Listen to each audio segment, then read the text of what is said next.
Manipurda hauzik thokliba irang asida laikhidraba singki imung manungki awaba amadi mayum makai leitabadagi tongan-tonganba relief camp singda changchafam lauduna leiriba mioi singki awaba yenglaga Khangabokki mafam pumnamakta kumsi chahigi Diwali amadi Ningol Chakauba pangthoktanaba Khangabok apunba mairapaibi lupna miyamda paujelakle ngarang nungthul Khangabokta pangthokhiba paugi mifam amada lup asigi president Moirangthem Tombina hai Chahi amagi amuk khakta lakpa maitai singi yamna maru oiba Ningol Chakauba amasung Diwali gi kumhai asi lebaki hauzik oiriba irang asida mama lebaki apunba saktam kannabagi damak thawai kathokhraba athauba athaubi singi imung manunggi awaba amadi irang asida mayung makai mai thadokhibadagi lanjainaraktuna tongan ba relief camp singda changchafam lauduna leiriba mioi singi awaba yenglaga Khangabok khungangi mafam pumnamakta pangthoktanaba Khangabok apunba mairapaibi lupna warep laure hairi lonina hariba warep asi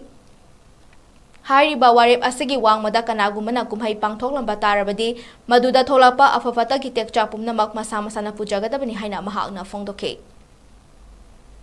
Khangabok apunba mairapaibi lupna yamna kupna khana nainaraba matungda Manipurgi hauzik oriba sesilation lan asida laikhidraba isil-inaw singi amadi relief camp da laiba isil-inaw singi awaba phongdokjaraga lakadawriba Ningol Chakauba amadi lagaw khawna singba asi Khangabokta Laiba khudingmak asi achingba thamjare amadi makhoina hajik lamhen tumhenba kasip masida karigma ka henba yawra agadi masa masana daita pugadabne haibasi akhoyi apunba mara paibina ngasi media gi thongda phongdok sari